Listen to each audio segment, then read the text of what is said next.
Lendo aqui o Evangelho de Mateus, diz assim: pois quem quiser salvar a sua vida, a perderá. Mas quem perder a sua vida por minha causa, a encontrará. Mateus 16, 25. Meu irmão, minha irmã, nesses tempos de tanta maldade, de tanta violência, divisão e ódio, e em boa parte, infelizmente, pela cumplicidade da religião e dos religiosos, eu tenho refletido muito, por vezes com a alma aflita, sobre o porquê de tudo isso. E quanto mais eu reflito, mais eu me incomodo com o papel da igreja. Eu e você, meu irmão e minha irmã, diante de toda essa ambiência tão difícil e tão complexa. Tantos querendo Jesus só como Salvador, mas não como Senhor.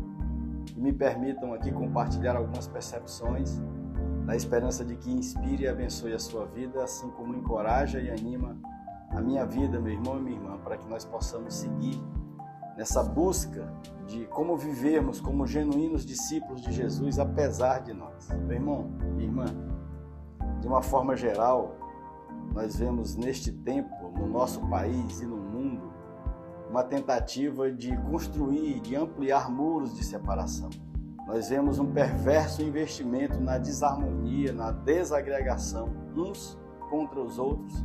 E o mais triste é que, em alguns momentos, este antagonismo é exercido em nome de Deus.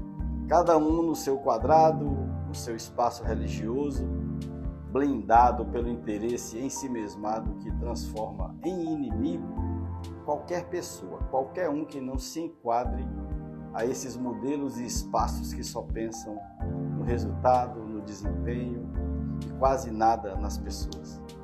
E a performance foi priorizada em detrimento do evangelho relacional, da vida de comunhão, dos encontros, da vida e dos ensinos do lindo e doce Jesus Cristo de Nazaré.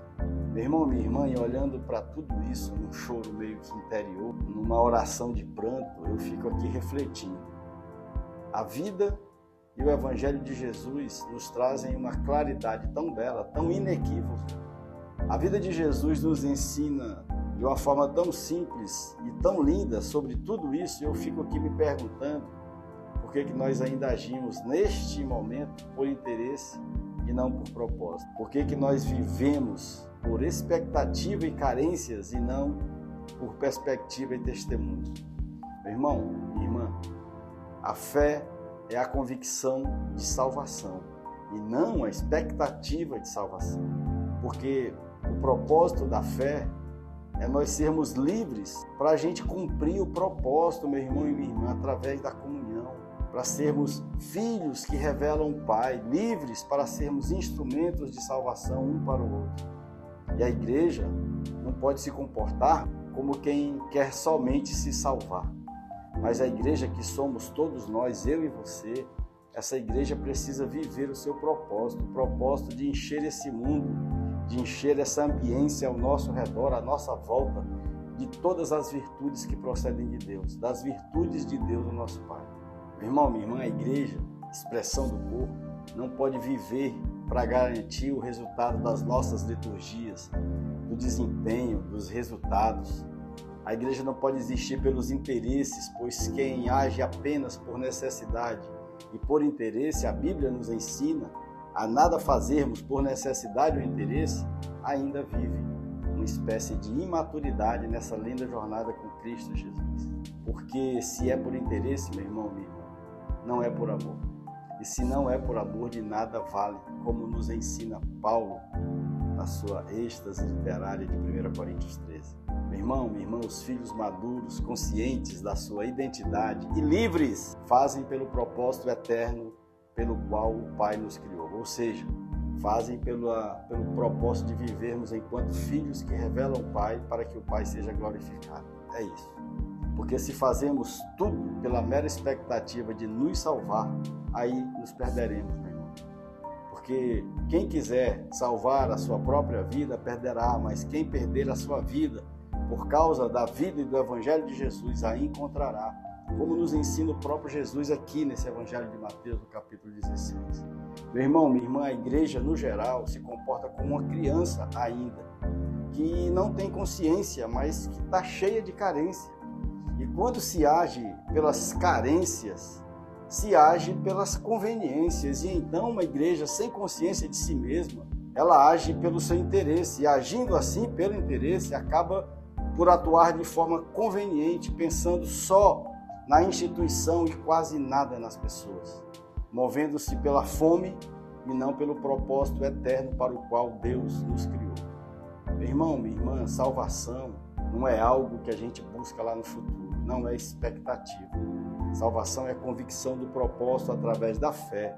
A fé é a nossa vitória e o milagre que vence e transforma esse mundo, por meio da graça de Deus, que materializa a partir de nós, meu irmão e minha irmã, as boas obras, porque Cristo é o autor e o consumador da nossa fé. E por isso nós fomos salvos, para que Ele seja em verdade o Senhor das nossas vidas, e não apenas o nosso Salvador. Ele é o nosso Salvador, mas nós precisamos desejá-lo como Senhor, para que as pessoas saiam da escuridão e venham para a luz.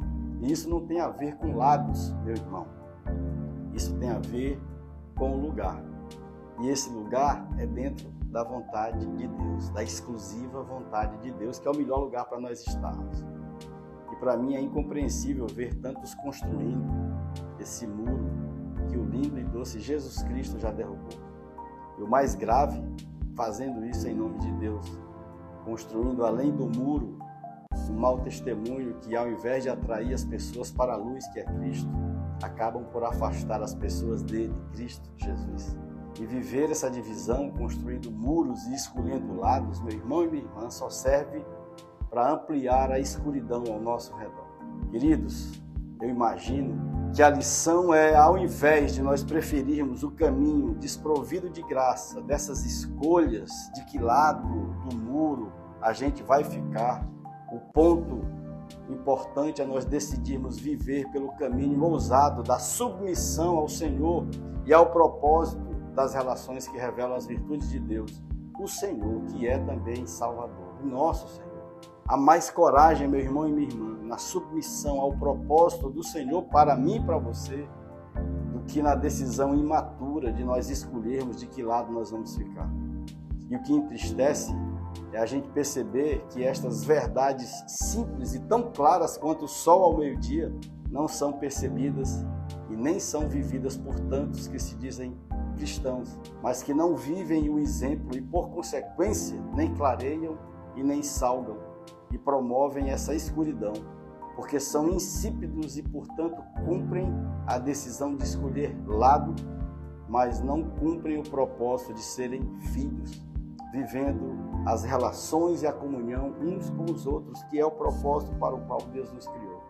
A minha oração é a mesma de Paulo, lá em Efésios, no capítulo 1, que o Deus do nosso Senhor Jesus Cristo, glorioso Pai, nos dê espírito de sabedoria e de revelação, no pleno conhecimento dele, Cristo Jesus, e que os olhos do nosso coração sejam iluminados a fim de nós conhecermos a esperança do nosso propósito e do nosso chamado.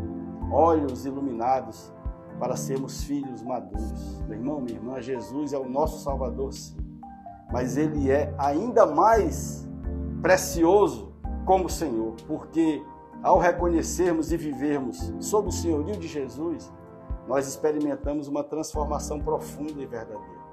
As nossas vidas passam a refletir a luz e o amor de Cristo, e nós nos tornamos instrumentos da sua graça nesse mundo.